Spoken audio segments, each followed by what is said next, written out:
हम अब HTML में CSS जोड़ रहे हैं। CSS कास्केडिंग स्टाइल शीट क्यों लगाई जाती है? सिंपल सा रीजन है, HTML को सुंदर बनाने के लिए। HTML में CSS जोड़नी है, अगर आपको HTML के साथ CSS अप्लाई करनी है, उसके 3 तरीके हो सकते हैं।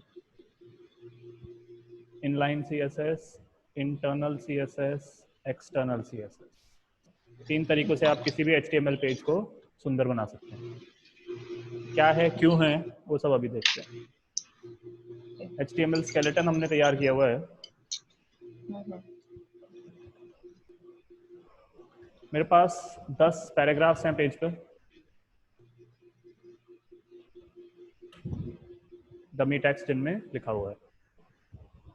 बाय डिफॉल्ट एंकर को छोड़ के बाकी सारा टेक्स्ट जो है वो ब्लैक कलर में आता है, तो ये भी ब्लैक कलर में ही आ रहा होगा। बाय डिफॉल्ट एक सर्टेन साइज होती है टेक्स्ट की, उसी साइज में आ रहा है। बॉडी जो है पीछे, उसका बैकग्राउंड कलर वाइट है, बाय डिफॉल्ट तो वाइट आ रहा है। ये और ऐसी काफ़ी सारी चीज़ों को चेंज करने के लिए ही CSS का उपयोग किया जाता है। Colour, background colour, size, margins, paddings, animations, यहाँ CSS काम आती है। और CSS HTML के साथ 3 तरीकों से लग सकती है। ये क्या है देखते हैं। Inline CSS, in line with the HTML tag. जिस HTML टैग को आपको जो भी स्टाइल देना है, अगर उसी के साथ उसी लाइन में हम कुछ CSS का पार्ट लिखते हैं तो वो इनलाइन CSS कहलाती है। इनलाइन CSS एग्जीक्यूट होने के मामले में सबसे फास्टेस्ट है, पर हम सबसे कम यूज करेंगे। फास्टेस्ट है एग्जीक्यूशन में, बट लीस्ट यूज होती है। आगे बाद में देखेंगे। होता क्या है इनलाइन CSS, वो मैं आपको बताता हूँ। अगर ये वाला पैराग्राफ है, मुझे इसको ब्लैक कलर में नहीं रेड कलर में देना है, इसकी साइज चेंज करनी है। अगर मैं इनलाइन CSS यूज करूंगा तो मैं टैग के साथ यहाँ आऊंगा। जैसे हम टेबल पे एट्रीब्यूट देते आए हैं, UL पे एट्रीब्यूट देते आए हैं, एंकर पे एट्रीब्यूट देते आए हैं, ऐसे ही पैराग्राफ पे एट्रीब्यूट में दूंगा style. Style equals quote. Quote चाहे सिंगल हो चाहे डबल हो, कोई फर्क नहीं पड़ता। दिस इज इनलाइन CSS जो मैं लिखने जा रहा हूँ। अगर मैं बात करता हूँ कलर की, तो प्रॉपर्टी का नेम आएगा, which is obviously colour. This is called a colon double dot colour name and semicolon. ये पूरी चीज एक पर्टिकुलर CSS प्रॉपर्टी को रिप्रेजेंट कर रही है, वो है colour. Property value is colour, colon property name is colour, colon property value is red, semicolon means line termination, या आपकी बात अब खत्म हो गई है। And this whole thing, this whole process is called inline CSS because it is written in the same line as the HTML tag. अगर इसको सेव करते हैं, ब्राउजर में जाते हैं, रिफ्रेश करते हैं, इफेक्ट आ गया है, हमने जो चाहा था वो हो गया है। इनलाइन CSS एग्जीक्यूशन के मामले में फास्टेस्ट है, जो 3 तरीके हमने बताए उनमें आपको। फिर भी सबसे कम यूज होती है। रीजन क्या है? Involves redundancy. Do you know the term redundancy? No. Redundancy simply means repetition. Okay. Page पे अगर एक पैराग्राफ को नहीं, मुझे जितने भी पैराग्राफ मेरे HTML पेज में आते हैं, अगर उन सबको रेड करना है, और अगर मुझे इनलाइन CSS का इस्तेमाल करना है, या सबकी साइज मुझे एक पर्टिकुलर साइज पे रखनी है। प्रॉब्लम ये है, इनलाइन CSS एक बार में एक ही टैग को स्टाइल कर सकती है, आपको ये सब पे बार बार लिखना पड़ेगा। और प्रैक्टिकली जब हम काम करते हैं, हमारे पास एक 2 5 15 पैराग्राफ नहीं, हमारे पास तो कितने ही पैराग्राफ हो सकते हैं किसी पेज में। और वेबसाइट की बात करूँ तो मल्टीपल पेजेस में बहुत सारे पैराग्राफ्स हो सकते हैं। इनलाइन CSS अगर आप यूज करते हैं, बहुत कोड रिपीट होगा, मल्टीपल पेजेस पे रिपीट होगा इनलाइन CSS, इसीलिए हम लीस्ट यूज करेंगे, because it involves redundancy, makes your code look bad. It does the job undoubtedly, but it makes your code look bad. And जितना important किसी web page का अच्छा दिखना है, इक्वली इंपॉर्टेंट उस कोड का भी अच्छा दिखना होता है। इनलाइन CSS हम इसलिए इस्तेमाल नहीं करेंगे, उसको मैं कमेंट करके रख रहा हूँ। यूज करनी है तो ऐसे कर सकते हैं। अगर इनलाइन नहीं इस्तेमाल करना है तो फिर सॉल्यूशन क्या है? एक सॉल्यूशन निकल के आता है इंटरनल सीएसएस। क्या लिखा है? नॉट इनलाइन, वो इनलाइन सीएसएस होती है, but on the same page, इसी पेज में कहीं हम सीएसएस लिखेंगे, वो टैग के साथ नहीं होगी। कहाँ होती है वो? जनरली हमारे हेड सेक्शन में लिखी जाती है। इनलाइन से स्लोअर है एग्जीक्यूशन में, बट यूज इनलाइन के मुकाबले ज्यादा होती है। एक और फायदा, इट डिक्रीज रिडंडेंसी। कैसे? जैसे मैंने आपको कहा था, इनलाइन सीएसएस कहाँ दिक्कत करेगी? जब मुझे सारे पैराग्राफ्स का कलर रेड करना था, तो ये चीज मुझे कॉपी पेस्ट करनी पड़ती बार बार। 10 पैराग्राफ है, 10 पे कॉपी करनी। यहाँ रेस्क्यू के लिए हमारे इनलाइन सीएसएस आ जाती है। आप अपने हेड सेक्शन में जाएं, रिमेंबर हेड सेक्शन में। क्यों? बिकॉज ये पर्टिकुलर पीस ऑफ कोड आपको वेब पेज पे दिखाना नहीं है, सिर्फ इसका इफेक्ट वेब पेज पे जाना है। वेब पेज पे तो ये 10 पैराग्राफ ही दिखेंगे, इसीलिए हेड सेक्शन। इनलाइन में हमने एट्रीब्यूट लगाया था स्टाइल। जब आप इंटरनल यूज कर रहे हैं, स्टाइल ही रहेगा, बस वो एट्रीब्यूट की बजाय टैग बन जाएगा। कोई भी चीज जो लेस देन ग्रेटर देन में होती है टैग होती है, स्टाइल अब टैग बन गया है। कौन से टैग पे HTML के आपको CSS लगानी है उसका नाम आएगा। रिमेंबर, टैग का नाम बिल्कुल प्लेन आएगा, ऐसे नहीं आएगा। ये नहीं चाहिए हमको, हमको चाहिए ये। These are called curly bracket या कर्ली ब्रेसेस, कुछ भी बोलो, ये लगाने रहेंगे। बाकी का काम बिल्कुल सेम है कि property name colon property value and line termination. ये मल्टीपल लाइन पे करने की जरूरत नहीं है, सिंगल लाइन में भी चलता है, देखने में अच्छा लगता है, इसलिए मल्टीपल लाइन पे कर देते हैं। कहने का जब मतलब, हम हाँ बोलिए। जब हम इनलाइन सीएसएस यूज कर रहे थे तो हमें स्टाइल में कुछ पर्टिकुलर स्टाइल, जैसे opening tag and closing tag दोनों यूज करने की जरूरत नहीं थी। जस्ट स्टाइल लिखा और उसके बाद हमने, क्योंकि वो जो स्टाइल है वो ऑलरेडी एक ओपनिंग टैग और क्लोजिंग टैग के अंदर आ रहा है। ये जो स्टाइल था ये ऑलरेडी ओपनिंग और क्लोजिंग टैग के अंदर आ रहा है, hence the name in line CSS, क्योंकि वो किसी टैग के अंदर ही लिखी जाएगी। टैग के अंदर लिख रहे हो तो ऑब्वियसली टैग्स के अंदर ही आ रहा है वो, opening and okay closing angle bracket के अंदर तो नहीं। इसके अंदर मुझे कोई लेस देन ग्रेटर देन देने की जरूरत नहीं है, क्योंकि ये ऑलरेडी एक less than and greater than angle brackets के अंदर होता है। यहाँ पे भी कहीं लेस देन और ग्रेटर देन का साइन नहीं आएगा। P लिखना है तो सिंपल P, आपको अगर UL लिखना है तो UL, OL लिखना है तो OL, div लिखना है तो div, टेबल लिखना है तो सादा टेबल, ऐसे लिखने की जरूरत नहीं है। ओके। ऐसे लिखोगे तो चलेगा ही नहीं। व्हाट इनलाइन CSS का फायदा क्या है ओवर इंटरनल CSS का फायदा क्या है ओवर इनलाइन CSS? ये जो 3 लाइन हमने लिखी, ये किसी पर्टिकुलर पैराग्राफ के लिए नहीं, ये जितने भी पेज पे आपके पैराग्राफ्स हैं उन सब के लिए एक साथ असर कर जाएगी, कुछ ऐसे। तो हमें 10 बार लिखने के बजाय एक बार लिखा तो ही हमारा काम हो गया, इसीलिए इनलाइन की बजाय हम इंटरनल ज्यादा इस्तेमाल करते हैं। तीसरा टाइप भी है एक्सटर्नल CSS। जैसा कि नाम समझ में आ रहा है, एक्सटर्नल माने बाहर से आने वाला। हम इनलाइन कुछ नहीं लिखते, हम सेम पेज पर भी कुछ नहीं लिखते, हम एक दूसरा पेज बनाते हैं, उस पे CSS लिखते हैं, देन उस पेज को इस पेज से लिंक करवाते हैं। एक्सटर्नल CSS एग्जीक्यूशन के मामले में स्लोएस्ट है, लेकिन मोस्टली यूज्ड है, जो हम भी यूज करेंगे most of the time. Most of the time से मेरा मतलब है 99% ऑफ द टाइम वो एक्सटर्नल CSS ही होगा। रीजन, एक्सटर्नल CSS हमारा लॉजिक और प्रेजेंटेशन दोनों को अलग रखती है, logic being CSS and presentation being HTML। क्योंकि जब हम एक्चुअल में प्रैक्टिकली पेजेस बनाएंगे, हमारा HTML ही 500-600 लाइन या 1000 लाइन का भी हो सकता है, और उसकी अब 500 लाइन का HTML है, उसको स्टाइल करने के लिए 600-700 लाइन की लगती है CSS। अगर हम एक ही पेज पे सारा का सारा HTML और सारा CSS लगाते हैं, वो पेज हो जाता है अननेसेसरी लेंदी, उसे डिबग करने में, प्रॉब्लम्स को दूर करने में हमें आती है प्रॉब्लम। तो इसके लिए हम क्या करते हैं, यहाँ से ये पूरी चीज ही हटा देते हैं, हम एक नया एकदम ब्रांड न्यू पेज क्रिएट करते हैं। अब ध्यान से देखिएगा, हमने जो चीज हटाई थी वो ये थी, बट ये पूरी चीज यहाँ नहीं लिखनी है हमें। जैसे इनलाइन सीएसएस में मैंने आपको, सॉरी इंटरनल सीएसएस में मैंने आपको बताया था कि अंदर टैग नहीं आएंगे, लेस देन ग्रेटर देन नहीं आएंगे। एक्सटर्नल में ये वाले less than greater than tag भी नहीं आएंगे। आपको सिर्फ जो मुद्दे की चीज है कि कौन सा टैग और उस पर कौन सी सीएसएस, वही लिखनी है। केवल इससे काम हो जाएगा।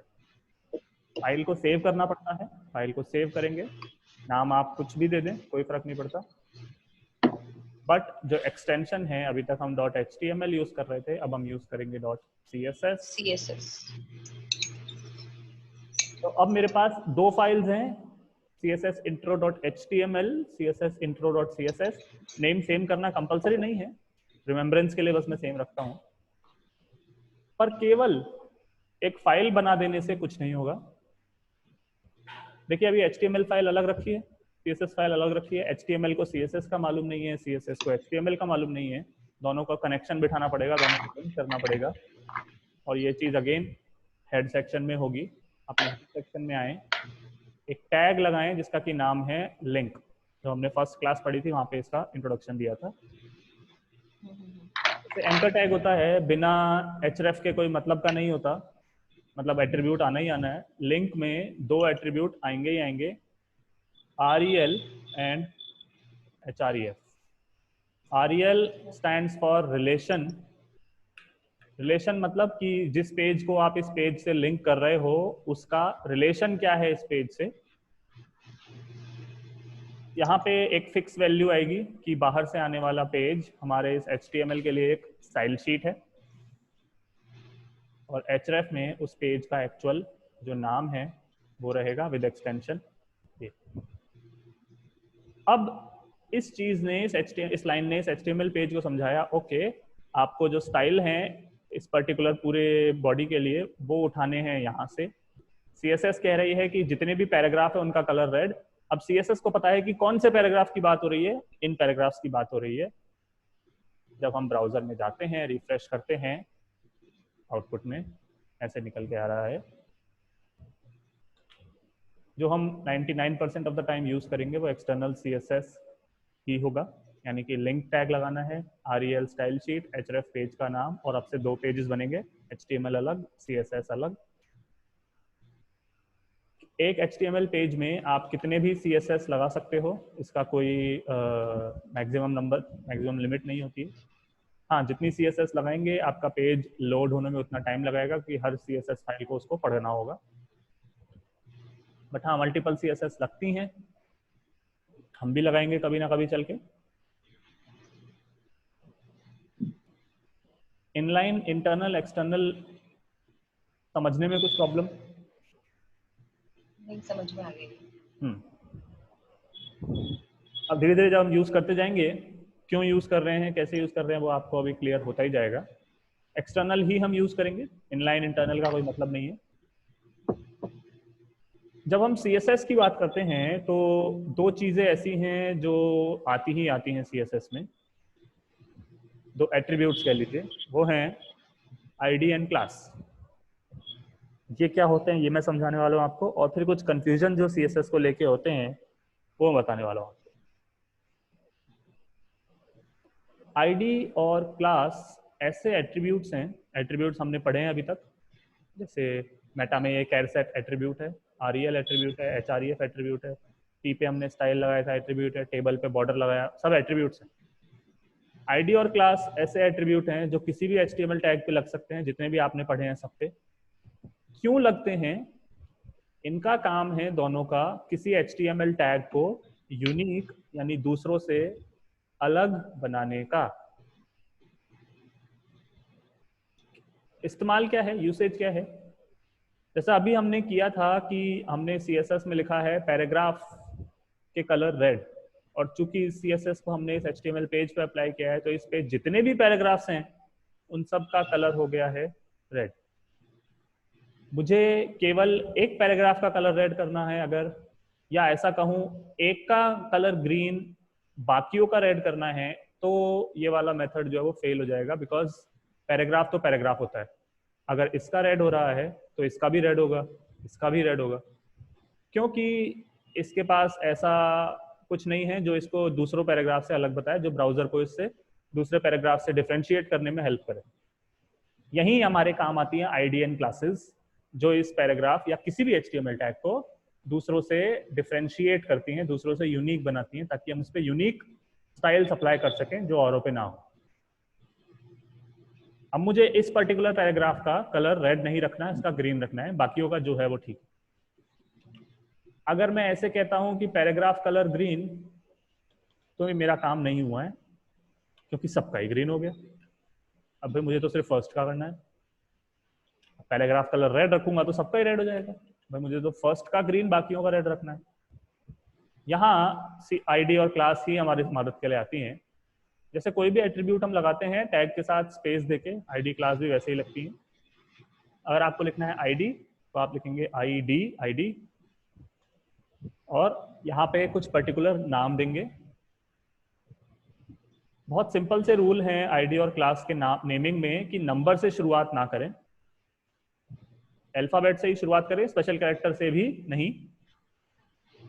नंबर अल्फाबेट से शुरुआत करें और कुछ मीनिंगफुल नाम रखें, कि जैसे मैं इसको ग्रीन नाम देता हूं क्योंकि मुझे इस पे ग्रीन कलर लगाना है। ग्रीन नाम दे देने से होगा कुछ नहीं, अभी तो वो रेडी आएगा। अब जब आप CSS की तरफ चलेंगे, यहाँ पे मैं पहले कुछ कमेंट लिख देता हूँ। HTML में मैंने आपको कमेंट लगाने का तरीका बताया था, ये था। CSS में कमेंट लगाने का तरीका, मतलब जो मार्कर्स हैं वो अलग हो जाते हैं, सिंपलर हो जाते हैं। वो है /*, ये है कमेंट ओपनिंग, एंड इसको रिवर्स कर देंगे */, ये है कमेंट क्लोजिंग। इसके बीच में लिखा हुआ टेक्स्ट ब्राउजर पे कोई इफेक्ट नहीं डालेगा। यस, CSS में आईडी जो है वो #shift और 3 हैश बोलते हैं इसको, हैश से रिप्रेजेंट होगी। क्लास जो है वो डॉट से रिप्रेजेंट होगी। अब चूंकि HTML पेज में मैंने एक आईडी का इस्तेमाल किया है, तो CSS में मैं आऊंगा, लिखूंगा हैश और आईडी का नाम जो कि था ग्रीन, उसमें मैं कहूंगा कलर, और यहां लिखूंगा एक्चुअल में कलर ग्रीन, तो ये इफेक्ट जाके देगा। ये 3 लाइनें कर क्या रही हैं? ये 3 लाइनें हमें कह रही हैं कि जिस HTML पेज के साथ ये फाइल एसोसिएटेड है, जो कि ये पेज है, उसमें जहां कहीं आईडी ग्रीन है, उस HTML टैग का कलर ग्रीन कर दीजिए। अगर हम रिफ्रेश करते हैं हमारे पेज को, तो ये हमें जो चाहिए था ये निकल के आया। आईडी इस तरीके से इस्तेमाल होती है, समझ रहे हैं? अच्छा, अब थोड़ा सा मैं कंफ्यूजन करता हूँ आपको। देखिए यहाँ पे हमने लिखा है आईडी एंड क्लास, और डेफिनेशन एक ही दी है, मतलब दोनों का एक ही काम है।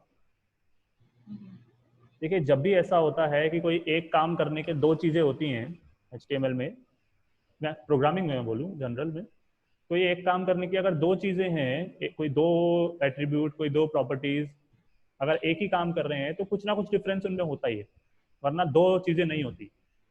यहाँ भी आईडी और क्लास दोनों का काम यूनिक करना है किसी भी HTML टैग को। कहने का मेरा मतलब है ये पर्टिकुलर काम मैं क्लास से भी कर सकता था। अगर मैं आईडी ना लिखता हूँ, क्लास में भी बिल्कुल सेम टू सेम रूल्स हैं कि नंबर से शुरुआत नहीं, स्पेशल कैरेक्टर से शुरुआत नहीं, तो बचा अल्फाबेट। अगर मैंने क्लास बनाई किसी भी नाम से, CSS में गया, चूंकि क्लासेस रिप्रेजेंट होती है डॉट से, इसलिए मैंने लिखा डॉट ग्रीन। उसके अंदर कहा कि जिस भी HTML टैग पे ये क्लास लगी हुई है, उसका कलर जाके आप कर दीजिए ये ग्रीन।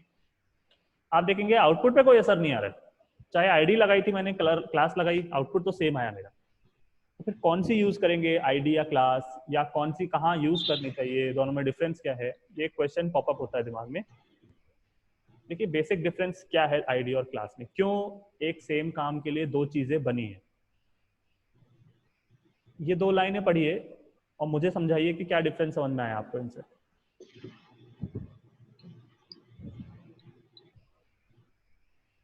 जैसे मुझे समझ में आ रहा है, 1 पेज 1 आईडी 1 टाइम, मतलब 1 page 1 class as many times. तो हम क्लास को शायद मेनी टाइम्स यूज कर सकते हैं पर्टिकुलर पेज पे, हाँ, और आईडी को हम एक ही बार यूज कर सकते हैं एक पेज पर। बस यही एक सबसे बड़ा डिफरेंस है आईडी और क्लास में।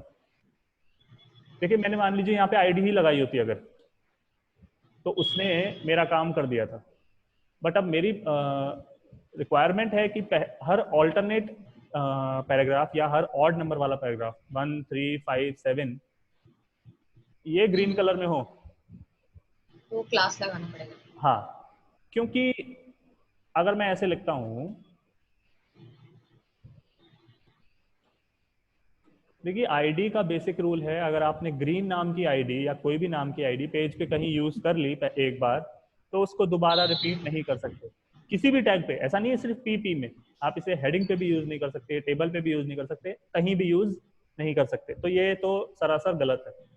अच्छा, यहाँ मैं एक चीज आपको बताता चलूँ, देखिए HTML में तो हमारा काम हो गया है, आप देखेंगे कि हाँ वो ग्रीन हो रहे हैं। HTML में एरर मैकेनिज्म नहीं है, वो आपको नहीं बता सकता कि आपने गलत किया है। लेकिन जब आप एक्चुअल में कोई बड़े प्रोजेक्ट्स बनाओगे, जैसे शुभम अपनी कंपनी की वेबसाइट बना रहा है, तो वो वेबसाइट्स वगैरह क्या होती हैं, लाइव होने से पहले वैलिडेट करी जाती हैं। हाँ हेलो, हेलो आवाज आ रही है आपको? सर, एक्चुअली हाँ थोड़ा कुछ अभी बीच में ब्रेक हो गया था, शायद मैंने सुना नहीं। अच्छा, मैं ये कह रहा हूँ कि हमने आईडी को मल्टीपल टाइम्स यूज किया है, ठीक है। वैसे तो ये गलत है, बाय डेफिनेशन ही ये गलत है, बट HTML देखिए आउटपुट दे रहा है मुझे जो मैं चाहता था वो, है ना। हाँ। बट इसका मतलब ये नहीं है कि हम इसको धड़ल्ले से यूज करते जाएं। देखिए क्या होता है, प्रोजेक्ट जब कोई लाइव जाता है उससे पहले वैलिडेट होता है। इंटरनेट पे बहुत सारे टूल्स अवेलेबल हैं, और वैलिडेटर इस पर्टिकुलर चीज के जितनी बार आप आईडी रिपीट करेंगे उतने एरर्स आपको लाके देगा। अगर मैं इस पर्टिकुलर पेज को उस वैलिडेटर से गुजारूंगा तो वो मुझे 3 एरर देगा, जबकि इस पेज में एरर होनी नहीं चाहिए थी। अगर 10 लाइनों में भी एरर आएगी तो मतलब क्या है, 3 एरर क्यों? आईडी मैंने रिपीट कर दी है। आईडीज रिपीट नहीं करनी है तो मतलब नहीं ही करनी है। तो फिर ये काम होगा कैसे? ये काम होगा क्लास के जरिए, क्योंकि क्लास जितनी मर्जी उतनी बार रिपीट करें, जितने भी टैग्स पे रिपीट करनी है उतनी बार रिपीट करें। ये सही तरीका है काम करने का। एक बेसिक डिफरेंस आईडी और क्लास में ये होता है। ये क्लियर है? अब इसको पढ़िए जरा।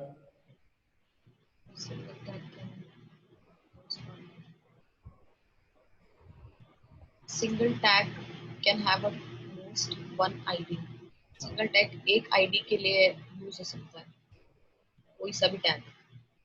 नहीं, सिंगल और टैग पर एक आईडी लग सकती है, ऐसे बोलिए इसको। हाँ जी, मतलब क्या है हाँ, देखिए, सिंगल टैग आईडी रख सकते अगर मेरी CSS के अंदर मैंने 2 या 3 क्लासेस बना रखी हैं, एक मैंने क्लास बनाई डॉट बिग, उसके अंदर मैंने फॉन्ट साइज प्रॉपर्टी का इस्तेमाल किया। प्रॉपर्टी डिटेल्स में बाद में आएंगी ये, अभी बस इंट्रोडक्शन है इनका। फॉन्ट साइज जैसे कि नाम है, फॉन्ट लिखावट की साइज। मैंने एक और क्लास यूज कर ली से ब्लू, इसमें कोई और प्रॉपर्टी यूज कर सकते हैं, फॉन्ट वेट यूज कर लेते हैं। अब मेरे पास 3 क्लासेस हैं CSS में, एक आईडी है। किसी एक टैग पर, यहाँ पे बात सिंगल टैग की हो रही है तो मैंने अभी इस पैराग्राफ को पकड़ लिया, किसी एक टैग पर आप कितने भी क्लासेस एक साथ लगा सकते हो, तो उन सारी क्लासेस में जो जो स्टाइल्स लगे हुए हैं वो उस पर्टिकुलर टैग पे अप्लाई हो जाएंगे। तरीका क्या होता है लगाने का? एक क्लास का नाम, कोई कॉमा नहीं आएगा। अच्छा, ये बहुत कॉमन मिस्टेक मैंने बच्चों को करते हुए देखा है। देखिए ये सरासर गलत है, 2 बार क्लास एट्रीब्यूट या 2 बार आईडी एट्रीब्यूट नहीं लिखना होता है। ये तो बहुत कॉमन मिस्टेक है, बहुत से स्टूडेंट्स को करते हुए देखा है मैंने। आपको सिंपली एक नाम के बाद स्पेस देना है, दूसरी क्लास का नाम लिख देना है, और जो भी तीसरी क्लास का नाम था वो लिख देना है, ऐसे। अब मैंने एक पर्टिकुलर टैग पे 3 अलग अलग क्लासेस का इस्तेमाल किया है। आप देखेंगे इन तीनों क्लासेस में जो भी स्टाइल लगा हुआ था वो सारा उस पर अप्लाई हो रहा है। कलर चेंज्ड है, साइज बड़ी हुई है, और ये बोल्ड दिख रहा है बाकियों के मुकाबले। हैं। हाँ, बात समझ रहे हैं? तो ऐसे wait multiple and classes, size. हाँ मल्टीपल क्लासेस तो लग सकती हैं, बट अगर आप मल्टीपल आईडीज लगाने जाएंगे, जैसे 2 आईडी में बना लेता हूँ,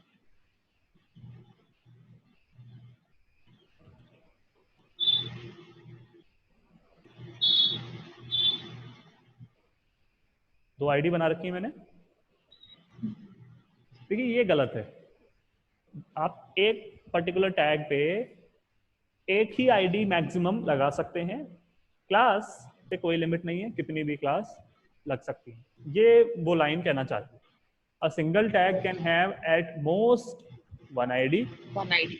and as many classes as you would like। ठीक है। अच्छा, लाइन नंबर 20 को भी पढ़िए। Single estimate tag can have both class and ID. आप एक सिंगल टैग, टैग हाँ, पे क्लास भी लगा सकते हो, आईडी आईडी भी भी लगा लगा सकते हो। सकते हाँ, बस आईडी एक ही होनी चाहिए, ये है ना। तो इसमें इस क्लास से जो है वो भी लगेगा, इस क्लास में जो सी एस वो भी लगेगी, इसमें जो है वो भी लगेगी, और इसमें जो है वो भी लगेगी। सब कुछ अप्लाई हो जाएगा। बात समझ रहे हैं? अब मुझे मालूम है आपके दिमाग में कंफ्यूजन आ रहे होंगे, इनमें इतनी सारी चीजें हैं, कौन सी अप्लाई होगी कौन सी नहीं। नेक्स्ट टॉपिक मेरा हाँ, वही है, मतलब मुझे ऐसा कंफ्यूजन। लग रहा है कि क्लास, हाँ, क्लास जब इतना अच्छे से काम कर रहा है तो हम आईडी यूज ही कर रहे हैं। हाँ, पर एक्चुअली प्रायोरिटी पता है आईडी की ज्यादा होती है। ओके। अब वो कंफ्यूजन मैं क्लियर करता हूँ। देखिए जो टॉपिक हम पढ़ रहे हैं सी एस एस, स्टाइल आपको समझ में आता है। स्टाइल होता है, शीट होता है, पीस ऑफ पेपर। ये जो पहला शब्द है आपने पूछा भी नहीं, चलो मैं अब बता देता हूँ कि कास्केडिंग का क्या मतलब होता है। आपको पता है? कास्केडिंग का मतलब होता है बेसिकली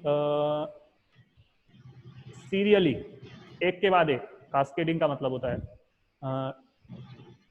चलो, डोमिनो इफेक्ट अगर आपको मालूम है क्या होता हो, कोई आइडिया है? नहीं। चले कोई।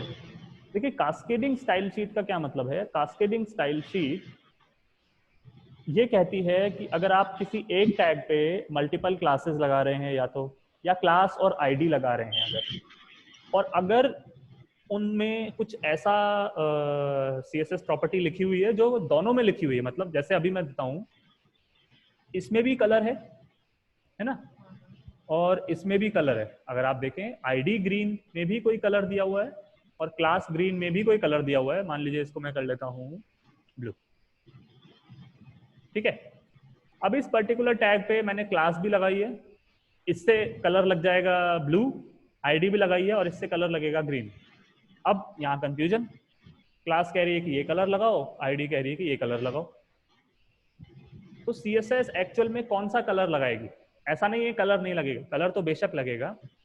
तो ये जो मर्जिंग होगी दोनों स्टाइल्स की, आईडी कह रही है कलर ये, क्लास कह रही है कलर ये, अल्टीमेटली कलर तो एक ही लगेगा। तो वो जो मर्जिंग होती है, जब कॉन्फ्लिक्टिंग स्टाइल्स आप लिखते हो, क्योंकि यहाँ कॉन्फ्लिक्ट हो गया, चाहे दो क्लासेस के बीच में हो, चाहे आईडी के बीच में हो, आईडी और क्लास के बीच में हो, जब कॉन्फ्लिक्ट आता है उसको मर्ज करके सिंगल स्टाइल बना के लिखना, सिंगल स्टाइल बना के अप्लाई करना ही कास्केडिंग कहलाता है। इसीलिए इस टेक्नोलॉजी का नाम SS नहीं CSS है, कास्केडिंग यानी merging multiple styles style sheet. अब इस केस में हमारे कॉन्फ्लिक्ट हो गया है, क्योंकि यहाँ पे ये कुछ और कह रहा है और ये कुछ और कह रहा है। ये कह रहा है कलर लगेगा ये कह रहा है नहीं कलर लगेगा ये। तो बात है अल्टीमेटली कलर कौन सा लगेगा, है ना। लाइन नंबर 24 को अगर आप पढ़ें और फिर मुझे बताएं कि कलर कौन सा अप्लाई होगा। ये कह रही है कलर ब्लू, आईडी, ये कह रही है कलर ग्रीन, तो कलर कौन सा अप्लाई होगा? एज पर द कमेंट तो आईडी का कलर जो कि है होना चाहिए। ग्रीन। देखिए यहाँ कलर पर ग्रीन, ग्रीन है। हाँ, नहीं नाम भी ग्रीन है और कलर भी ग्रीन है, तो कलर हाँ अप्लाई हाँ। होगा ग्रीन। देखिए कलर अप्लाई हो गया है ग्रीन। जब भी आईडी और क्लास के बीच की बात होगी तो प्रायोरिटी हमेशा आईडी की रहेगी। रीजन, क्योंकि क्लास तो बहुत सारी हो सकती है, आईडी सिर्फ एक ही होती है, तो हमेशा आईडी को प्रायोरिटी मिलती है ना। लेकिन अगर मैं आईडी को एक बार के लिए क्वेश्चन से हटा दूं, आईडी अब पिक्चर में नहीं है, ठीक है, कॉन्फ्लिक्ट तो अभी भी है। अच्छा दोनों में ब्लू हो गया, चलो येलो कर दें। हाँ, अब देखिए यहाँ पे 3 क्लासेस हैं, ये कह रहा है कलर ब्लू, ये तो कुछ और कह रहा है तो कोई दिक्कत ही नहीं है, ये कह रहा है कलर कुछ और, है ना। हाँ, ये कह रहा है कलर येलो और ये कह रहा है कलर ब्लू, तो अब कलर कौन सा लगेगा? अगर आप लाइन नंबर 26 को पढ़ पाएं और मुझे बताएं कि इस पैराग्राफ पे कलर कौन सा लगेगा।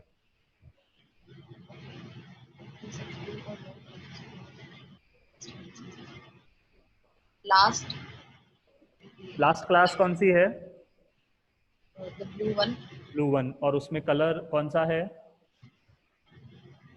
ब्लू ही है। ब्लू ही है, तो ब्लू ही अप्लाई हो जाएगा फर्स्ट पैराग्राफ पे। क्या लगता है? हाँ, होना तो चाहिए। बिल्कुल हो जाएगा। अगर मल्टीपल क्लासेस हैं और उनमें कोई कॉन्फ्लिक्टिंग प्रॉपर्टी है, जैसे कि हमारे पास कलर था, देखिए जो क्लास आखिरी में लिखी होती है उसकी बात मानी जाती है। अच्छा, अब मैं यहाँ एक कंफ्यूजन क्लियर कर दूं, आखिरी HTML में नहीं, आखिरी CSS में जो लिखी होती है उसकी बात मानी जाती है। कहने का मेरा मतलब है, अगर यहाँ आप ग्रीन को लास्ट में भी लिख देंगे तो ऐसा नहीं है ग्रीन का कलर अप्लाई हो जाएगा, नहीं, क्योंकि यहाँ की बात, ये ऑर्डर का कोई मैटर ही नहीं करता था, ऑर्डर मैटर करता है ये वाला। ये बात समझ रहे हैं? बहुत कॉमन मिस्टेक है जो स्टूडेंट्स करते हैं। यहाँ के ऑर्डर से कोई मैटर नहीं करता, ऑर्डर मैटर करता है यहाँ वाला। अगर मैं यहाँ इसको उल्टा कर देता हूँ, अब कलर चेंज हो जाना चाहिए फर्स्ट पैराग्राफ का, जो कि हो येलो गया है होना चाहिए। येलो, क्योंकि येलो वाली चीज बाद में लिखी हुई है। इससे आपको टेक अवे क्या लेना है, याद क्या रखना है कि CSS में जो चीज बाद में लिखी होती है वो अप्लाई होगी। लास्ट कम्स फर्स्ट, जो लास्ट में लिखी है चीज उसकी प्रायोरिटी ज्यादा है। ये क्लियर हो रहा है? वैसे, हाँ जी। वैसे ऐसा कभी होता है कि मतलब अलग अलग कलर्स अपन मेंशन करते अरे हैं? बहुत ज्यादा होता है, बहुत बहुत बहुत ज्यादा होता है, कॉन्फ्लिक्ट्स आएंगे। अभी आपको लग रहा होगा क्यों लिखूंगा, मैं पागल थोड़ी हूँ जो दो अलग कलर लिखूंगा, लेकिन ऐसा होता है। प्रैक्टिकल एग्जांपल अभी मैं आपको समझाऊंगा, अभी तो अभी आपके समझ में नहीं आएगा। 2 से 3 क्लास के बाद जब हम एक लेआउट बनाएंगे, उससे आपको बिल्कुल क्लियर होगा कि भाई कॉन्फ्लिक्ट आते हैं और उन्हें कैसे रिजॉल्व किया जाता है। वो मैं आपको अगर वो दिखाऊं, देखिए लेआउट कुछ इस प्रकार का बनाते हैं हम। एक बड़ा ही सिंपल सा लेआउट कल की एक क्लास में हमने बनाया था, कुछ ऐसा दिख रहा है वो। जब हम ऐसा कुछ बनाएंगे तो मैं आपको समझाऊंगा कॉन्फ्लिक्ट आते हैं, और जब आते हैं तो उन्हें कैसे रिजॉल्व किया जाता है। सिंपल सा है, 10 मिनट में बनता है ऐसा लेआउट। सीरियसली? हाँ आप भी बना लोगे, कोई दिक्कत नहीं है। हाँ 10 मिनट में बनता जब है, जब आप पहले आधा घंटा उसको सोचने में दो कि मुझे ऐसे ऐसे ऐसे बनाना रहेगा, तब। क्या डिजाइनिंग पर्पस, हाँ, लेआउट? लेआउट लिखना 10 मिनट का काम है, हाँ उसको सोचने में टाइम जाता है। बट उस जो अभी लेआउट दिखाया मैंने, उस तक पहुंचने से पहले जो चीजें आपको बिल्कुल क्लियर होनी चाहिए वो होती है आईडी और क्लास, कि कब मुझे कौन सी यूज करनी है ना। और अगर कॉन्फ्लिक्ट आए तो उसको रिजॉल्व कैसे करना है, या CSS किन किन चीजों के आधार पर उस कॉन्फ्लिक्ट को रिजॉल्व करेगी, ये चीज बस मुझे याद रखनी की होती है। क्या ये दोनों चीजें क्लियर हैं? जब तो मैं आगे बढ़ूंगा। हाँ, क्लियर है। ओके, बहुत बढ़िया।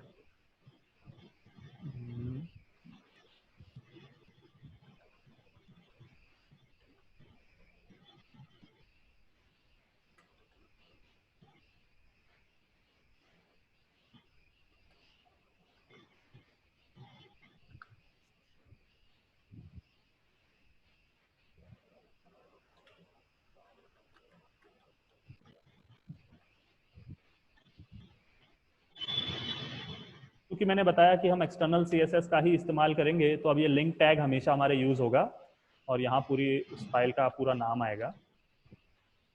बेसिक CSS क्या होती है, क्या अप्लाई करने के टाइप्स हैं, और क्लास आईडी क्या होती है, जब हम वो देख लेते हैं उसके बाद कुछ CSS प्रॉपर्टीज मैं आपको लिस्ट वाइज समझाऊंगा।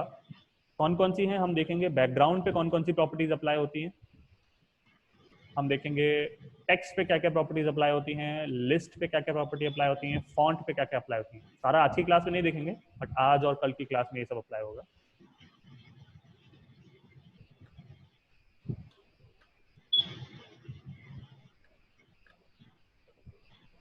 इसके बाद आ जाएंगी बॉर्डर की प्रॉपर्टीज। आपको लग रहा होगा ये बहुत सारी प्रॉपर्टी हैं, बट ये तो मैं बहुत जल्दी जल्दी कवर करूंगा, जो एक्चुअल समझने की चीज़ है जब भी किसी कोई लेआउट हम बनाएंगे उसमें बहुत इंपॉर्टेंट रहेंगी, वो होती हैं मार्जिन पैडिंग की प्रॉपर्टीज़, फ्लोट की प्रॉपर्टीज़, डिस्प्ले। मैंने जो अभी लेआउट दिखाया था आपको वो आप नहीं बना पाओगे अगर आपको ये क्लियर नहीं होंगे तो। 2 क्लासों में मैं ये खत्म करूंगा और एक एक क्लास मैं इनकी अलग अलग लूंगा, मार्जिन पैडिंग की, फ्लोट की और डिस्प्ले। तो ये हमारा आगे के कुछ दिनों में पढ़ने का कंटेंट रहेगा। क्या बैकग्राउंड आज पढ़ना है आपको या नेक्स्ट क्लास में पढ़ना है? अभी बता सकते हैं कि क्या ओके। आज से और आगे के हर प्रोग्राम में मैं अपना जो बॉडी का जितना भी कंटेंट होगा उसको एक डिव के अंदर रैप करूंगा, जिसको मैं आईडी देता हूँ रैपर। हमारे लेआउट पे कोई खास फर्क नहीं पड़ेगा, बट मेरी आदत है तो मैं ऐसा ज़रूर करूंगा। और जावास्क्रिप्ट वगैरह जब आप जाते हैं तो ये बहुत हमारे लिए फ़ायदेमंद रहता है। आप अगर ना भी लगाएंगे आपके लेआउट्स में तो आपको कोई डिफरेंस नहीं दिखाई देगा। आप चाहें तो लगा सकते हैं, नहीं तो कोई दिक्कत नहीं है। बैकग्राउंड प्रॉपर्टीज हम देखते हैं।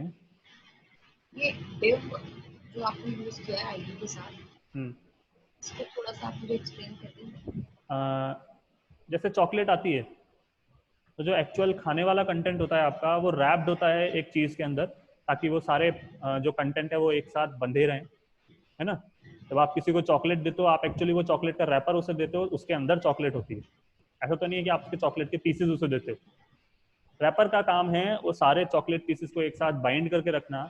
यहाँ पे इस रैपर का काम है मेरा जो भी कोड आगे आने वाला है उसको एक साथ बाइंड करके रखना।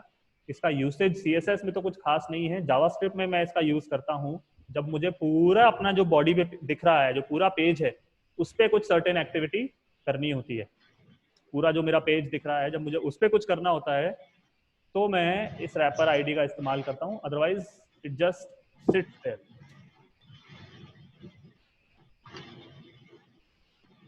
ओके, क्या बनाए हम?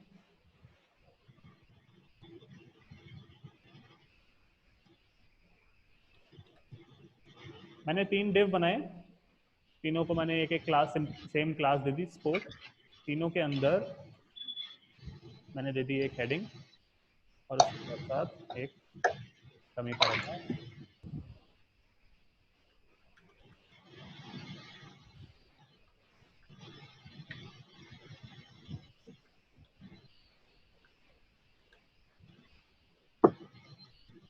मेरा पेज का स्ट्रक्चर कुछ ऐसा है कि एक डिव है, दूसरी डिव है और तीसरी डिव है। हर डिव के अंदर क्या है? Heading and paragraph, heading and paragraph, heading and paragraph. इसको अगर हम बैक आउटपुट में देखें कैसा दिखता है, बेहद ही सिंपल दिख रहा है अभी तो। अच्छा,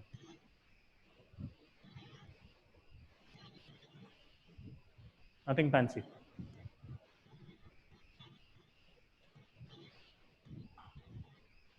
बैकग्राउंड प्रॉपर्टीज हम पढ़ने वाले हैं। बैकग्राउंड यानी जो पीछे आपको दिखाई देता है।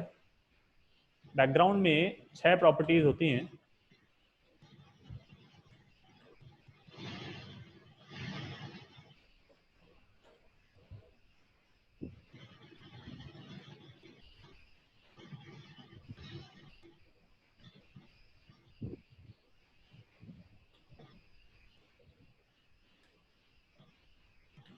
ये 6 प्रॉपर्टीज हम पढ़ने वाले हैं बैकग्राउंड की आज के इस क्लास में। अभी पिछले एग्जाम्पल में जो हम कलर लगा रहे थे वो सारा कलर अप्लाई हो रहा था टेक्स्ट के ऊपर। कलर और बैकग्राउंड कलर में फर्क क्या होता है कि बैकग्राउंड कलर टेक्स्ट पे ना अप्लाई होके जो पीछे उसका बैकग्राउंड है उस पर अप्लाई होता है। जैसे मैं अगर वो जो क्लास हमने दे रखी थी स्पोर्ट, उस पर अगर कलर लगाता हूँ रेड तो वो तो टेक्स्ट पे अप्लाई हो गया। लेकिन अगर मैं उस पर बैकग्राउंड कलर लगाता हूँ रेड तो वो टेक्स्ट पे ना अप्लाई होके बैकग्राउंड में जाएगा। बेसिक डिफरेंस तो ये है, ये तो समझ में आ ही रहा होगा आपको। ये तो क्लियर है।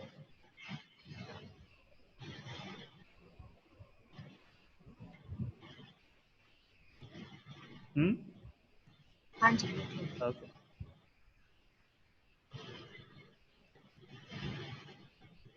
बहुत से ऐसे वेबसाइट्स आप देखते हैं जहाँ पे बैकग्राउंड कलर कोई पर्टिकुलर डिव या कोई पर्टिकुलर हेडिंग पैराग्राफ वगैरह पे ना लगा के हम पूरे के पूरे पेज पे भी लगाते हैं। पूरा पूरा पेज ही एक सर्टेन कलर में होता है, वो बैकग्राउंड कलर जो लगता है वो आप बॉडी पर लगाते हैं। बॉडी का बैकग्राउंड कलर होता है कुछ और, जैसे मैं यहाँ एक ग्रेइश बैकग्राउंड कलर, सॉरी ये तो आपने पढ़ा ही नहीं अभी, ग्रेइश बैकग्राउंड कलर अगर बॉडी को दूं कुछ इस प्रकार से, जो पूरा बैकग्राउंड कलर आपको पेज पे दिखता है वो बॉडी पे अप्लाइड होता है।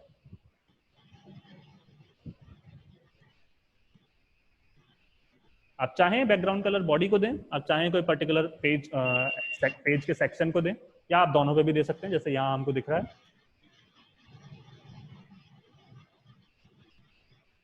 पर कलर से ज़्यादा मज़ेदार होता है बैकग्राउंड इमेज, जब बैकग्राउंड में कोई फोटो लगी रहती है।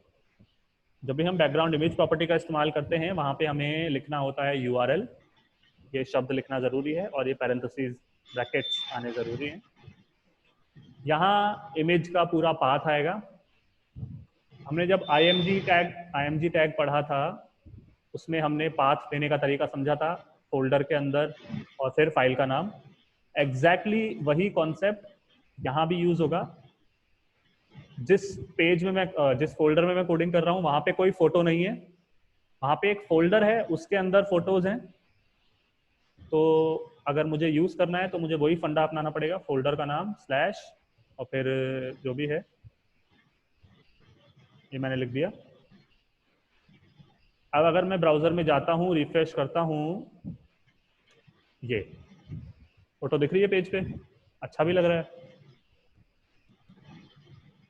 ये साइड में आपको ये लाइन दिखाई दे रही है, क्या लगता है क्या है ये? आई थिंक ये स्पेस कंप्लीट हो चुकी थी, फिर उसने रिपीट किया है मैंने भी। हाँ, एक्चुअली एक बार कोई छोटी इमेज लगाता हूँ उससे आपको और भी क्लियर हो जाएगा। ये बहुत छोटी रहेगी तो सारी बड़ी बड़ी हैं क्या?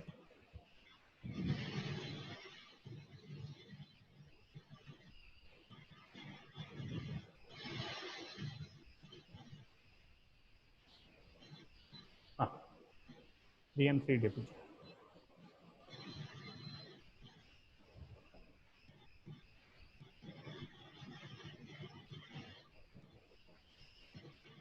ये हमने बैकग्राउंड में फोटो लगाई, ये आपको एक सेम फोटो 4 बार दिखाई दे रही है। हाँ, अब देखिए ये क्या हुआ है, हमारी जो नेक्स्ट प्रॉपर्टी थी पढ़ने वाली वही सामने आ गई है। जो मैं बैकग्राउंड लगा रहा हूँ, बैकग्राउंड यानी जो फोटो लगा रहा हूँ, और जो कंटेनर पे लगा रहा हूँ, कंटेनर यानी जिसपे आप अप्लाई कर रहे हैं बॉडी, बैकग्राउंड हमारे कंटेनर की साइज से बहुत छोटा है। हमारा जो कंटेनर है बॉडी, उसकी विड्थ है 1349 पिक्सल, हाइट है अराउंड 700 पिक्सल, जबकि हमारी जो फोटो है उसकी साइज, जो हमारा बैकग्राउंड है उसकी साइज बहुत छोटी है। तो ब्राउजर ने क्या किया, कंटेनर को फिलअप करने के लिए इमेज को रिपीट किया है, इमेज की कॉपीज बनाई है ताकि पूरा कंटेनर जो है वो फिल हो जाए। ये जो प्रॉपर्टी है ये कंट्रोल होती है बैकग्राउंड रिपीट से। अगर आप बैकग्राउंड रिपीट नहीं भी देते हैं तो उसकी डिफॉल्ट वैल्यू होती है जो आपको दिख ही रहा है यहाँ पे, जो हो रहा है वो हो रहा है बैकग्राउंड रिपीट हो रहा है। इसकी डिफॉल्ट वैल्यू है रिपीट, कि अगर बैकग्राउंड छोटा है कंटेनर से तो उसको कॉपी करते जाइए, कब तक, जब तक कि कंटेनर पूरा फिल नहीं हो जाता। आप चाहते हैं ऐसा ना हो तो आपको यूज करना होता है बैकग्राउंड रिपीट पे नो रिपीट, जैसा कि मैं आपको भी करके दिखा रहा हूँ। मैंने कहा रिपीट नहीं करना है तो सिर्फ एक बार आया और फिर कुछ नहीं। बाय डिफॉल्ट ये रिपीट करता है। यस, बाय डिफॉल्ट रिपीट करता है। आप चाहें तो एक सर्टेन डायरेक्शन में रिपीट करवा सकते हैं, रिपीट एक्स होता है, रिपीट वाई होता है। ये एक्स और वाई जो मैथ्स में एक्स और वाई होते हैं वही है। एक्स यानी कि हॉरिजॉन्टल, एक्स एक्सिस, वाई यानी कि वर्टिकल।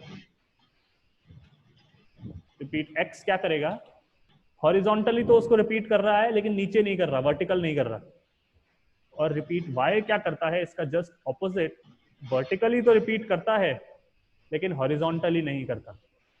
क्या ऐसे बोलूं, कॉलम में तो रिपीट कर रहा है, रो में नहीं कर रहा, अगर टेबल के टर्म्स में बोला जाए। बैकग्राउंड रिपीट में जनरली या तो हम रिपीट लगाते हैं या नो रिपीट ही लगाते हैं, एक्स वाई इतने खास यूसेज नहीं होता इनका, बट ध्यान रखिएगा 4 वैल्यू होती हैं। इंटरव्यूज में कभी कोई पूछ लेते हैं कि रिपीट एक्स क्या करता है, रिपीट वाई क्या करता है।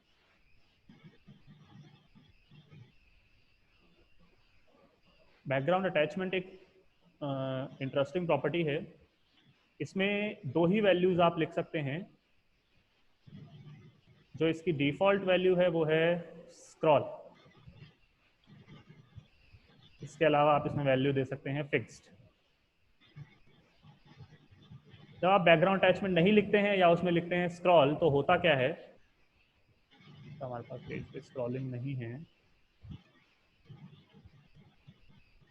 मैं पेज पे थोड़ा कंटेंट जो है वो इंक्रीज कर रहा हूँ।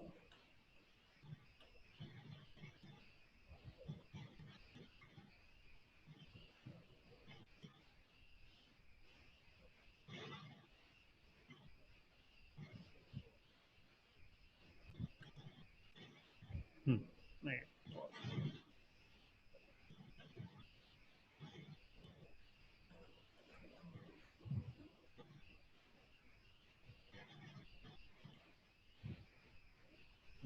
हाँ तो इसको हमारे पास इतना कंटेंट है कि पेज हमारा स्क्रॉल कर सकता है ऐसे। बैकग्राउंड अटैचमेंट क्या बताता है कि जब आपका पेज स्क्रॉल करेगा, जब आप साइड में जो स्क्रॉल बार है उसे मूव करेंगे, तो बैकग्राउंड का क्या होगा। जो डिफॉल्ट होता है, देखिए जब मैं पेज को स्क्रॉल करता हूँ, बैकग्राउंड हमारे व्यू पोर्ट से बाहर गया, पेज के साथ जैसे जैसे कंटेंट बाहर गया बैकग्राउंड भी बाहर गया, और जब कंटेंट वापस आया तो बैकग्राउंड भी वापस आ रहा है। ये होता है डिफॉल्ट बिहेवियर। अगर आप ऐसा नहीं चाहते हैं, आप इसको कर देंगे अगर फिक्स्ड। एक बहुत कॉमन मिस्टेक है, ये कुछ नहीं होता है, जो होता है वो ये होता है फिक्स्ड, नॉट फिक्स। जब मैंने बैकग्राउंड को फिक्स कर दिया, उसके बाद जब मैं स्क्रॉल कर रहा हूं, आप मुझे डिफरेंस बताइएगा क्या हुआ है, क्या डिफरेंस हुआ है। बैकग्राउंड स्टिल हो गया है। यस, बैकग्राउंड स्टिल हो गया है या स्टिकी हो गया है या चिपक गया है। अब सिर्फ कंटेंट मूव कर रहा है या फोरग्राउंड मूव कर रहा है, बैकग्राउंड मूव नहीं कर रहा है। इस प्रॉपर्टी का हम बहुत इस्तेमाल करते हैं, इसके बड़े अच्छे अच्छे इस्तेमाल निकल के आते हैं। वही वैल्यू होती है बाय डिफॉल्ट स्क्रॉल या फिक्स्ड। अगर आप नहीं लिखोगे तो स्क्रॉल है, लिखना है तो फिक्स लिखते हैं। बाय डिफॉल्ट स्क्रॉल रहता है। यस, जो प्रॉपर्टी मैं पहले लिख रहा हूँ ना, तो आप समझ जाइए कि वो बाय डिफॉल्ट है।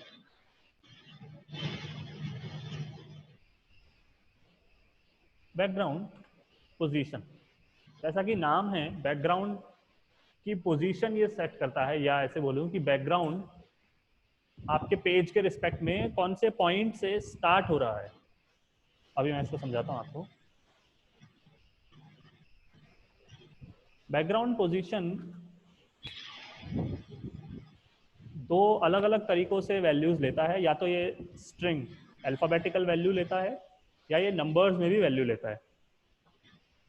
इसकी डिफॉल्ट वैल्यू 00 या आप कह सकते हैं टॉप लेफ्ट होती है। अगर नहीं लिखता हूं या टॉप लेफ्ट लिखता हूं, आप देखेंगे कोई चेंज नहीं आएगा, क्योंकि डिफॉल्ट वैल्यू यही है। ऐसा था, रिफ्रेश करने के बाद भी कोई चेंज है,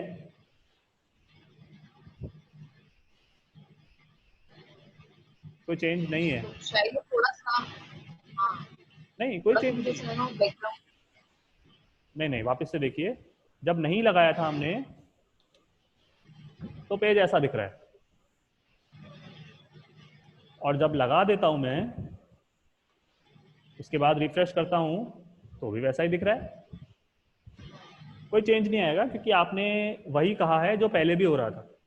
इसका मतलब क्या है कि आपका बैकग्राउंड, आपका जो व्यू पोर्ट है या बॉडी है, जो भी कंटेनर जिस पे आप लगा रहे हैं, उसके टॉप एंड लेफ्ट कॉर्नर जहां से वो स्टार्ट होता है, वहां से आपका बैकग्राउंड स्टार्ट होके फिर पूरा जो उसकी साइज है उतने में फैल रहा है, उतना एरिया कवर कर रहा है।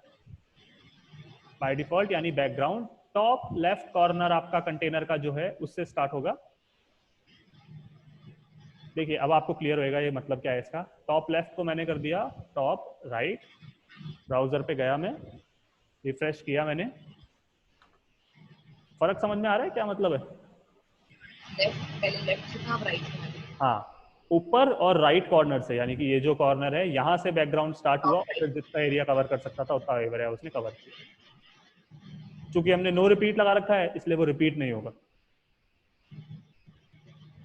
इसी तरह आप इसमें वैल्यूज दे सकते हैं। अगर आपको टॉप नहीं चाहिए तो बॉटम राइट कर लीजिए। बॉटम राइट में क्या होगा, वो इस कॉर्नर से स्टार्ट होगा, देखते हैं कुछ इस प्रकार से। बॉटम लेफ्ट इस कॉर्नर से स्टार्ट होगा। हालांकि जो हम बैकग्राउंड पोजीशन में जो सबसे ज़्यादा वैल्यू देते हैं वो है हॉरिजॉन्टल भी सेंटर और वर्टिकल भी सेंटर, जो कि ऐसे शो होता है पेज के एग्जैक्ट सेंटर में। ये आप देखेंगे इसके लेफ्ट और राइट में इक्वल स्पेस है, इसके ऊपर और नीचे इक्वल स्पेस है। सेंटर सेंटर को आप सिंपली सेंटर भी लिख सकते हैं क्योंकि दोनों वैल्यूज सेम है। बैकग्राउंड पोजीशन का सबसे ज़्यादा इस्तेमाल हम किसी भी बैकग्राउंड को पेज के या जिस भी कंटेनर पे आप लगा रहे हैं उसके सेंटर में लाने के लिए करते हैं सबसे ज़्यादा। ये चीज़ क्लियर हो रही है?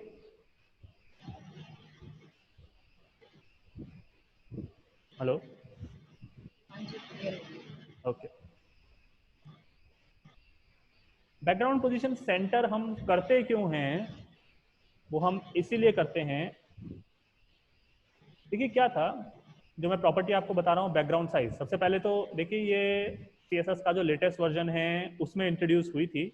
माने ये सारी प्रॉपर्टीज तो CSS 2 से चलती आ रही हैं, ये इनमें नया ऐड हुआ है बैकग्राउंड साइज। पहली चीज तो ये देखिए क्या था, CSS 3 से पहले तक कोई बैकग्राउंड को अगर आपको, जैसे ये फोटो है, मुझे पूरा पेज इसी फोटो से कवर करना था,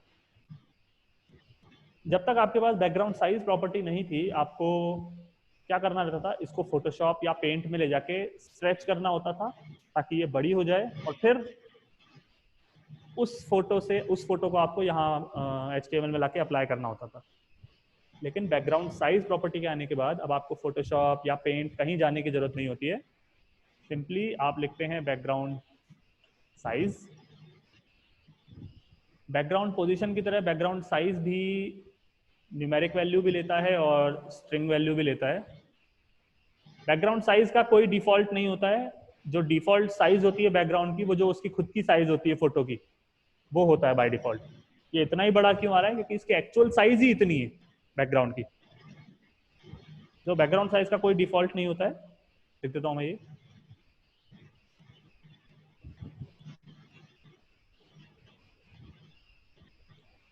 आप वैल्यूज क्या क्या दे सकते हैं बैकग्राउंड साइज में, ये पिक्सल में भी वैल्यू लेता है, परसेंटेज में भी वैल्यू लेता है। इसके अलावा जो इसमें वैल्यूज डलती हैं स्ट्रिंग वैल्यूज, वो है कंटेन और कवर। क्या क्या करती है ये, वो मैं समझा देता हूँ आपको।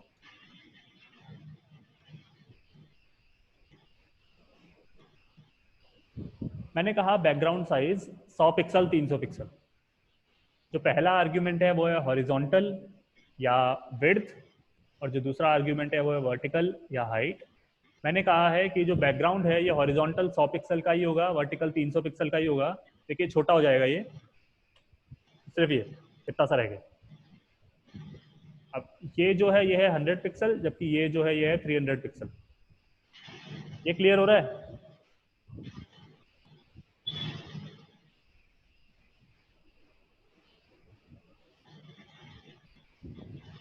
क्या ये क्लियर हुआ आपको बैकग्राउंड साइज पिक्सल में? आज clear हो गया। हालांकि पिक्सल में हम बहुत बहुत कम इस्तेमाल करते हैं। पिक्सल अगर नहीं इस्तेमाल करते तो हम क्या इस्तेमाल करते हैं, जनरली हम परसेंटेज इस्तेमाल कर लेते हैं। जैसे अगर मैं कहूँ, अच्छा इससे पहले अगर आप सिर्फ सिंगल वैल्यू लिखते हैं पिक्सल में तो वो हाइट एंड विड्थ दोनों पे अप्लाई हो जाएगी, यानी कि स्क्वायर बन जाएगा कुछ ऐसे। अगर आप सिंगल वैल्यू देते हैं तो एग्जैक्टली स्क्वायर तो नहीं बनाइए। ओह ओके ओके, सॉरी, हाँ मिस्टेक हो गई है।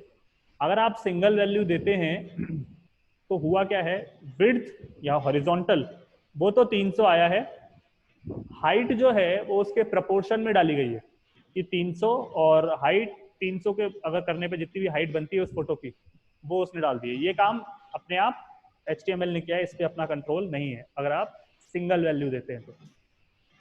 हालांकि पिक्सल में हम वैल्यूज देते ही नहीं है, हम परसेंटेज देते हैं या फिर हम ये स्ट्रिंग वैल्यूज का इस्तेमाल करते हैं। परसेंटेज में किस तरह काम होता है, जैसे अगर आप कहेंगे 50% 3%, तो वही पहला आर्ग्यूमेंट है विड्थ या हॉरिजॉन्टल, दूसरा है हाइट या वर्टिकल, कुछ ऐसा आ रहा है। अच्छा, अब ये 50%, देखिए percentage is always relative term, percentage एक रिलेटिव टर्म होती है। अगर मैं कहता हूँ 50% विड्थ तो 50% किसका, अगर मैं कहता हूँ 50% हाइट तो 50% किसका। वो 50% एक बहुत कॉमन मिसकंसेप्शन है कि ओरिजिनल फोटो का 50% होता है, नहीं, 50% ऑफ द कंटेनर जिसपे आप लगा रहे हैं। जो हमारी पूरी बॉडी की विड्थ है, फोटो की विड्थ उसका ऑलमोस्ट आधा है, और जो हमारी बॉडी की हाइट है, फोटो की हाइट उसका आधा है। कंटेनर की विड्थ का हाफ एंड कंटेनर की विड्थ का हाफ, हाइट का हाफ। परसेंटेज में ऐसे होता है। अगर मैं इसको कम भी कर दूंगा, अगेन कंटेनर की हाइट का 40% हुआ है, ना कि फोटो की हाइट का 40%। ये चीज आपको याद रखनी है, मैं लिख भी देता हूँ। कंटेनर की हाइट का, हाँ कंटेनर की हाइट से ही ये मेजर करते हैं। हाँ, जिस पे आप लगा रहे हैं उसकी हाइट, ना कि बैकग्राउंड की हाइट।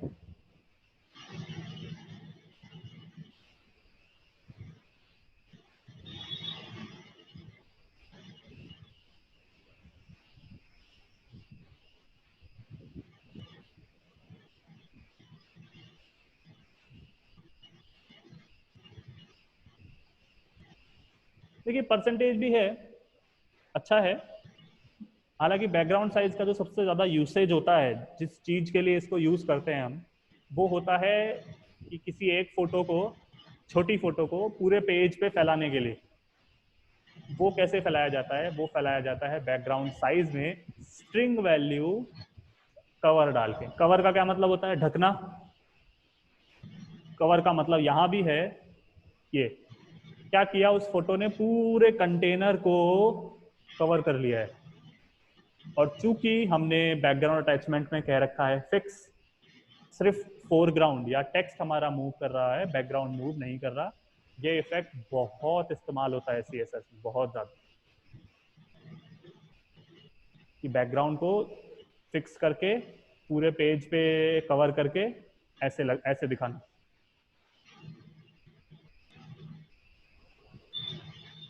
बैकग्राउंड साइज कंटेन और कवर में डिफरेंस क्या होता है, वो आप मुझे बताएंगे स्टडी करके कल, मैं नहीं बता रहा हूँ। बहुत सिंपल सा डिफरेंस है, आपको देखते ही समझ में आ जाएगा।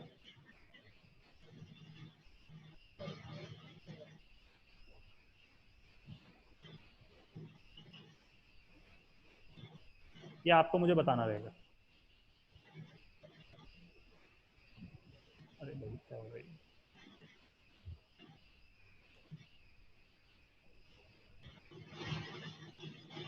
अच्छा, बैकग्राउंड, हमने बैकग्राउंड की 6 प्रॉपर्टी पढ़ी, background colour, image, repeat, attachment, position और साइज। अब 6 प्रॉपर्टी पढ़ेंगे तो 6 लाइन ऑफ CSS लिखनी पड़ेगी हमें, 6 लाइन्स ऑफ कोड। देखिए CSS में एक बहुत कॉमन कॉन्सेप्ट है, हम उसको कहते हैं शॉर्ट हैंड, या आसान भाषा में बोले तो शॉर्टकट।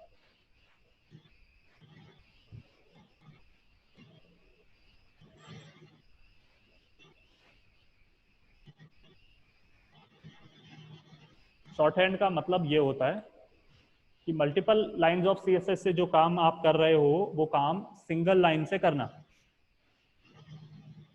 यहाँ पे मैंने ये 5 या 6 लाइनें CSS की लिखी हैं, ठीक है। इनसे जो बैकग्राउंड पे इफेक्ट आ रहा था, ये कि वो पूरे पेज पे फैला हुआ है, रिपीट नहीं हो रहा है और स्क्रॉल नहीं कर रहा है, ये सारा इफेक्ट आप एक सिंगल लाइन से भी ला सकते थे। मैंने प्रॉपर्टी लिखी है सिर्फ बैकग्राउंड, बैकग्राउंड डैश करके कुछ नहीं लिखा। इसको बोलते हैं शॉर्ट हैंड। ये आगे भी बहुत आएगा, मार्जिन में, पैडिंग में, बॉर्डर में, बहुत सारी प्रॉपर्टीज में आएगा कि background dash colour, background dash image, background dash repeat ना लिखते हुए सिर्फ बैकग्राउंड। अगर आपने कोई कलर दिया हुआ था तो उस कलर का नाम, हाँ क्या कह रहे हैं? इसीलिए सारी प्रॉपर्टीज डाल देंगे बैकग्राउंड। हाँ, वही स्पेस दे देके, कॉमा नहीं लगाना है। कलर अगर आपको कोई देना है तो कलर, जैसे हमने ऊपर बैकग्राउंड कलर रेड दिया हुआ था, जो आपने बैकग्राउंड इमेज लगाई थी वो इमेज, रिपीट की जो वैल्यू लिखी थी वो, अटैचमेंट की वैल्यू जो थी वो,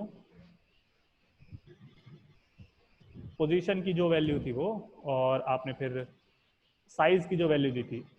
अच्छा, साइज में देखिए फर्क आता है शॉर्ट हैंड में। फर्क क्या है कि ये सब पुराने खिलाड़ी हैं, ये नया खिलाड़ी है, ये नए वर्जन में आया था। शॉर्ट हैंड में ये डिफरेंस आपको बताना पड़ता है using a forward slash. Forward slash CSS2 और CSS3 प्रॉपर्टीज के बीच में दीवार खड़ी कर देता है, पार्टीशन खड़ा कर देता है। ये लगाना जरूरी है, अगर आप ऐसे लगाएंगे तो बैकग्राउंड साइज चलेगा ही नहीं, तो वो फॉरवर्ड स्लैश लगाना जरूरी है। तो खैर, हो ये रहा है कि इन 5-6 लाइनों से जो हो रहा था वो अकेला इससे ही हो रहा है, देखें। यानी आपके बैकग्राउंड में आपके पेज पे कोई फर्क आएगा ही नहीं। मैं अगर रिफ्रेश करता हूँ, कोई डिफरेंस है क्या?